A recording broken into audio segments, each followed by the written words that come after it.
오늘 성경 본문은 어리석은 악인과 지혜자가 이 세상에서 살아가는 삶의 대조적인 모습과 그에 따른 보응에 대해서 말씀해 주시고 있습니다. 어리석은 악인은 어떤 편을 택해서 살까? 또 그 사람들의 결국은 어떻게 될 것인가 하는 말씀, 또 반대로 지혜자는 어떻게 자기의 행동을 정하고 방향을 택하는가, 그 결말은 또 어떻게 될 것인가, 이런 말씀입니다. 성경에 보면 사람들이 많이 걸어가는 넓은 길이 있다고 그랬습니다. 또 그런가 하면 사람이 찾지 않는 좁은 길이 있다고 그랬습니다. 그런데 그 넓은 길, 그 종말, 그 끝에는 사망이 기다리고 있다고 그랬습니다. 좁은 길, 가기는 힘들고 어려워도 그 뒤에는 생명이 기다리고 있다, 그렇게 말씀했습니다. 길을 가는 도중에 그 결말을 볼 수 있으면 우리는 방향을 늦게라도 바꿀 거예요. 내가 뻔하게 가는 길이 멸망이라면 옮겨가지 않겠습니까? 네.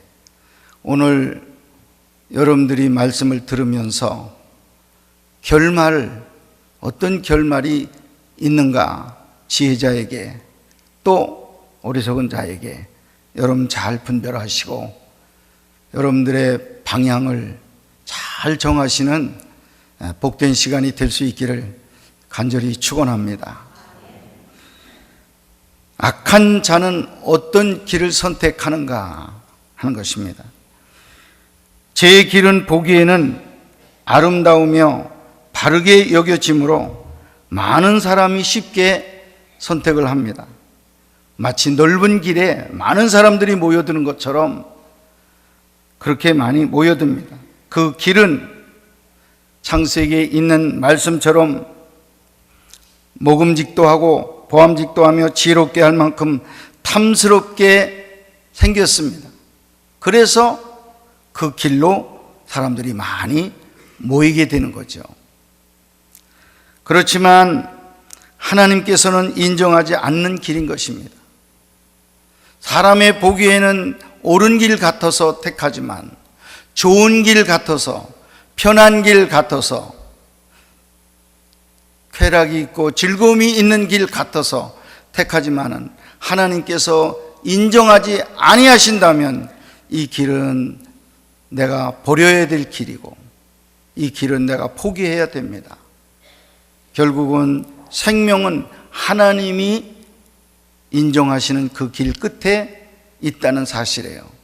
그래서 사람의 생각대로 길을 결정하는 게 아니라 늘 우리 마음속에 하나님의 뜻은 무엇인가, 하나님께서 이 일의 결국은 어떻게 하실 것인가를 여러분이 깊이 묵상하시면서 결정을 하면, 결정하는 만큼 여러분들이 후회하지 않는 정말 기쁨 넘치고 은혜가 넘치는 종말을 맞이할 수 있을 것이다, 그렇게 생각을 하는 것입니다.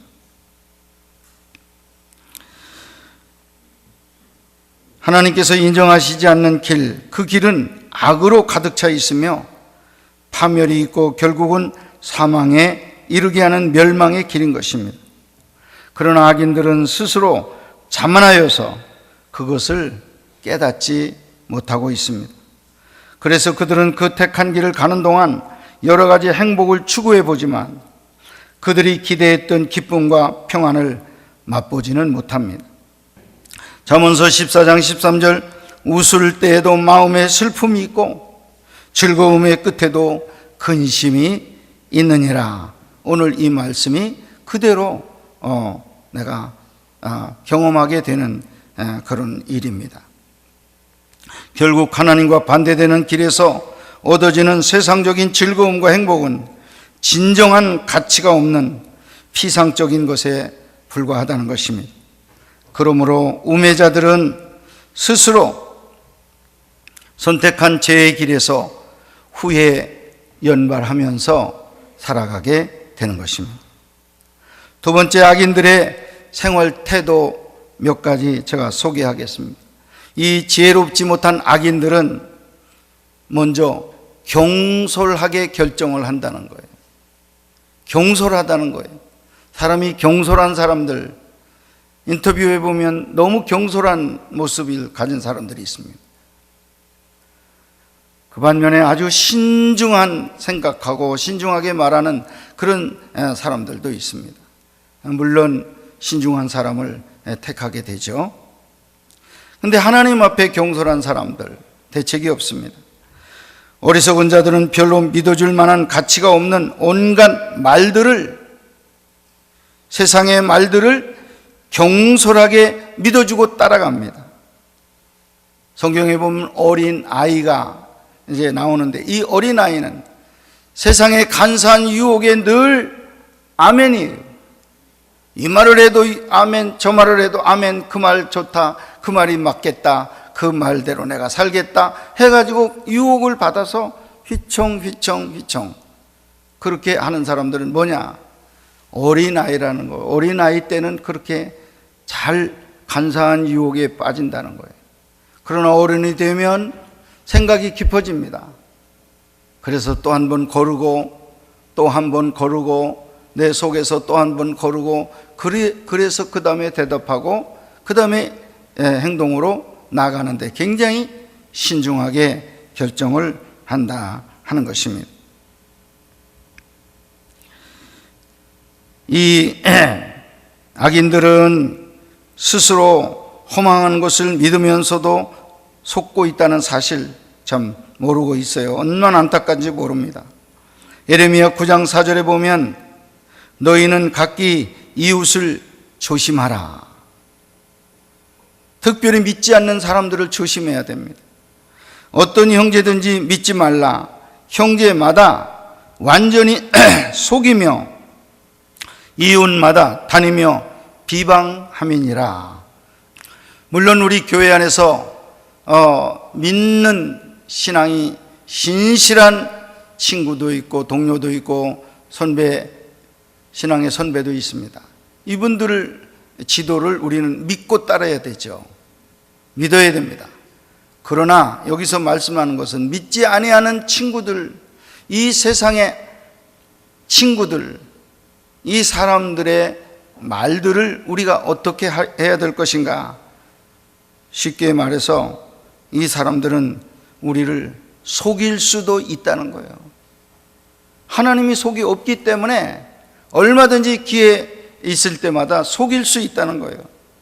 그리고 내가 있느냐 없느냐에 따라서 나를 면전에서는 칭찬하다가 또 조금만 멀어지면 비방하고, 그렇게 중심을 못 차리고 있는 이방의 친구들에게 대해서 믿지 말아야 된다, 이런 말씀했습니다. 여러분, 온전히 믿을 분은 하나님 한 분이고 그의 말씀뿐입니다. 그리고 우리는 교회 안에 믿음의 형제들 믿어야 되겠죠. 믿도록 늘 힘쓰세요. 그러나 이 세상 친구들은 여러분들 온전히 믿다가는 내가 잘못된 길을 선택할 여지가 참 많이 있다는 걸 깨닫고 신중한 태도를 가지셔야 된다 하는 것입니다. 두 번째, 경솔한 악인들은 방자하다고 말씀하고 있습니다. 어리석은 자는 방자하여 하나님의 경고나 훈계를 그리고 말씀을 무시한다고 그랬습니다. 죄악을 일삼으며 하나님의 징계를 자초합니다. 방자한 태도는 하나님과 사람들을 없이 여기는 태도입니다. 방자한 사람은 자신의 위치나 처지를 바르게 인식하지 못하는 자입니다. 방자는 무지에서 비롯되는 악입니다. 하나님을 경외하며 그 지혜를 소유한 자는 언제나 겸손한 사람이 되는 것입니다. 세 번째는, 이 지혜롭지 못한 악인들은 노하기를 쉽게 한다는 거예요. 분노를 잘 낸다는 거예요. 화를 잘 낸다는 거예요. 예. 그래서 항상 분쟁이 일어나요. 마음이 조급하고 어리석은 자는 쉽게 노를 바랍니다. 즉 분노는 악한 자들의 특징입니다. 분을 바라는 자 치고 선한 사람 없습니다. 분노는 잔인한 마음을 품게 하고 분쟁을 수반하게 되며 그 결과로 벌을 받게 되는 것입니다. 잠언서 19장 19절 말씀에 보면 노하기를 맹렬히 하는 자는 벌을 받을 것이라 내가 그를 건져주면 다시 그런 일이 생기리라. 그렇게 말씀했습니다. 노하기를 맹렬히 하는 자 하나님의 벌을 면치 못한다고 말씀하고 있습니다. 분을 품은 자들은 어리석은 일을 행함으로 조롱거리가 되고 마는 것입니다. 오늘 이 자리에 계신 남편들, 아내를 향해서 늘 만만한 게 아내밖에 없다, 그런 면에서는 조금은 이해가 되지만은 그렇게 분노를 잘 내는 남편들 있습니다. 그냥 조그만한 소리에도 소리를 버럭 지르고 분노를 내고 또 분노를 내고 애들 앞에서 분노하고 또 분노하고 분노를 자주 내는 거예요. 그래서 가정을 불안하게 만들어요. 그건 하나님이 인정하는 길이 아닙니다. 예, 이런 분노는 벌을 받습니다. 하나님의 말씀이에요. 아내들도 마찬가지예요. 아내들도 조그만한 무슨 일만 만나면 소리 지르고 그렇게 남편 구박하는 그런 태도를 갖는 분들 조심하셔야 돼요. 단번에 내가 분노를 가라앉히는 어려울 거예요. 기도하시고 또 기도하시면 분노의 횟수는 줄어들게 되어 있습니다. 그래서 10번 내던 분노가 7번으로 5번으로 3번으로 점점 줄어들 때 여러분들을 통해서 가정이 평화롭게 되고 전도가 되어지는 그런 가정이 되어질 줄로 믿습니다. 그냥 나는 대로 성질을 내고 분내면 하나님의 의를 깨트린다, 의를 이루지 못한다, 하나님께서 말씀하셨습니다. 그래서 잠언서 16장 32절 말씀, 노하기를 더디하는 자는 용사보다 낫고 자기의 마음을 다스리는 자는 성을 빼앗는 자보다 나으니라. 이 세상 사람들은 청주만한 땅을 싸워서 정복하고 깃발을 꽂으면 박수치면서 최고의 대장, 최고의 용사, 당신 용기가 대단해 하고 박수치고 환영할 겁니다. 근데 하나님은 그것보다도 더 환영을 하고 박수치는 사람이 있는데 밖에 있는 사람들을 정복하는 게 아니라 내 안에 있는 내 마음을 정복해야 된다는 거예요. 내 안에서 일어난 이 분노를 내가 발로 밟고 누를 수 있어야 된다는 거예요. 그 사람이 용사보다도 하나님은 더 용기 있는 사람, 더 훌륭한 용사라고 칭찬하고 있습니다. 여러분, 밖에 있는 사람들을 잡지 말고 여러분의 마음속에 일어나는 이런 독한 마음들을 잡으시고 분노를 잡으시고, 그래서 항상 평화를 만들어 나가는 여러분들이 될 수 있기를 간절히 축원합니다. 네 번째는 악한 계교를 깨야 합니다.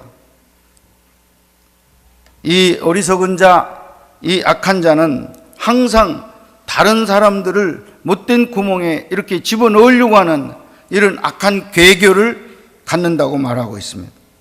어리석은 자는 그 침상에서 죄악을 꾀하며 악을 행함으로 기쁨을 맛봅니다. 그는 의인을 해롭게 하기 위해서 늘 악한 계계를 꾀합니다. 그러나 그는 자기가 세운 악한 계교에 의해 도리어 자신이 걸려들어 패망하고 마는 것입니다. 옛날 우리가 어렸을 때 시골에서 뭐 저는 뭐 그렇게 한 적이 기억이 잘 안 나는데 저희 아주 장난꾸러기 친구들이요, 이 시골에 논으로 가는 길들이 이제 있는데 이 길을요 파는 거예요. 웅덩이를 깊이 파요. 우리 한 길 정도 되도록 파는 거예요. 그게 뭐 하나 보면요, 이게 그 파놓고 그 위로 갈대로 다 싹 덮어요. 그리고 흙을 싹 덮어놓으면 그게 파놓은 데인지 아닌지를 몰라. 그러니까 어느 누가 거기 좀 빠지면 우리가 이제 저 뒤에서 보고 막 박수치고 재미있게 웃고 이제 하려고 파놓는데, 여러분 그거 파놓은 애 아버지가 먼저 빠지더라고요. 네. 자기가 남을 괴롭히고 남을 이렇게 어려움에 빠뜨리려고 꾀를 냈는데 결국은 자기가 먼저 거기에 걸려드는 그런 성경 말씀대로 되는 거예요. 여러분, 악한 괴교를 버려야 됩니다. 다른 사람들을 축복하고 잘되게 하기 위해서 기도하시면 여러분들도 더 잘되는 역사가 있을 줄로 믿습니다. 그러면 세 번째는 이 악한 사람들의 끝, 이 장래에 대해서 어떻게 결말이 날 것인가. 첫째, 어리석음으로 인해서 패망하게 된다. 망한다는 거예요. 어리석은 자는 하나님과 인생에 대한 무지로 인해 미혹되고 조급한 마음으로 인하여 욕심을 부리다가 결국은 패망을 하게 되는 것입니다. 잠언서 22장 3절 말씀에 보면 슬기로운 자는 재앙을 보면 숨어 피하여도 어리석은 자는 나가다가 해를 받느니라. 그래서 어리석은 자는 언제 그 악한 괴계가 끝나느냐 하면 자기가 당해야 끝나요. 근데 꼭 그렇게 돼 있어요. 마지막에는 자기가 꼭 그 일에 당하는 사람, 화를 입는 사람이 되는 것입니다. 어리석은 자는 하나님이 지혜가 없는 자입니다. 지혜가 없는 자는 항상 어려운 일을 만나게 되고 그 일로 인하여 큰 손해를 보게 되는 것입니다. 지혜가 없기 때문에 인생은 망하는 것입니다. 두 번째 결말은 수치를 당하게 된다고 말씀하고 있습니다. 잠언서 11장 29절, 자기 집을 해롭게 하는 자의 소득은 바람이라. 미련한 자는 마음이 지혜로운 자의 종이 되리라. 이렇게 말씀하셨습니다. 악인은 의인 앞에 늘 엎드려야 되고 어리석은 자는 지혜자 앞에 늘 무릎을 꿇어야 된다고 하는 거예요. 부끄러운 이런 결말이 꼭 온다는 겁니다. 그들은 의로운 자가 이 세상을 다스리는 때, 다시 말하면 예수 그리스도가 재림해서 이 세상을 완전하게 의로움으로만 다스릴 때, 그때에 이런 어리석은 자, 그들은 더 큰 수치를 우리 주님으로부터 받게 된다 하는 것입니다. 시편 49편 14절 말씀에 보면 그들은 양같이 스올에 두기로 작정되었으니 사망이 그들의 목자일 것이라. 정직한 자들이 아침에 그들을 다스리시리니 그들의 아름다움은 소멸되고 스올이 그들의 거처가 되리라. 이렇게 무서운 말씀을 하시게 된 것입니다. 의로운 예수님, 그때 스올에 들어가는 이런 악한 자 되어서는 안 되겠죠. 방향을 바꾸셔야 됩니다. 결말을 보고 미리 내다보고 이 길이 아니다 싶으면 생명의 길로 옮겨가야 되는 이런 지혜로운 그런 성도들 되시기를 바랍니다. 세 번째는 어리석은 악인들은 사람들에게 미움을 받는다고 그랬습니다. 요즘 말로 왕따 당합니다.